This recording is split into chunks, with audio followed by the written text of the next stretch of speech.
Ito yung mga ka-crayfish lover. Dito tayo nagsimula. May nangarap sa isang rep tub. Ayan. Ito na ngayon yung resulta.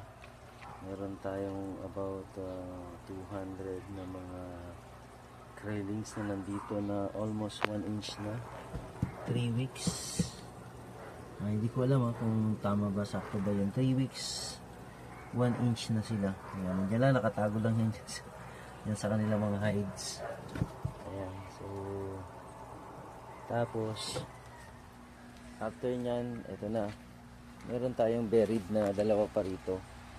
So, ito yung nandito yung isa. Ayan. Buried yan. Saka ito, may buried din tayo dito. Ito yung parang maliit lang ito eh. Ayan, buried yan siya, nakatago. Yun, nakatago siya. And then meron tayo dito mga pairs. May mga trio tayo na nandito. And dahil nga may buried na tayo, nagpe-prepare tayo ng nursery nila. Ayan. Ito yung magiging nursery nila. Hindi pa tapos. Pero yan, meron ng flow ng water. If ever mag-overflow siya. Ayan. Second repair ko na to. Nilagyan ko ng mga barak. Ayan.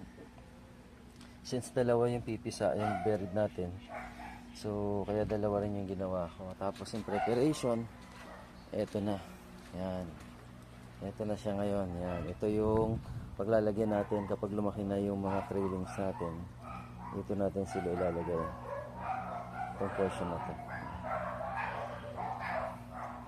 Tapos, nilagyan na rin ako ng azula. Ayan. May azula tayo dito. Ayan. Para magparami ng azula. Pagkain niya ng isda. Tapos meron tayong solar na aerator or fountain pump. Yan. Yan lang, ganyan lang kaliit. Yan lang. Yan. So para magkaroon ng movement yung water. So simulan lang natin mangarap para matupad yung ating pangarap. For now, ano pa lang, nagpaparami pa lang tayo. Ayan. So hopefully pagdating ng panahon ay makakatulong na rin itong mga inaalaga nating crayfish. Yun lang mga crayfish lover. Have a good day po and enjoy while doing some farming ng ating crayfish.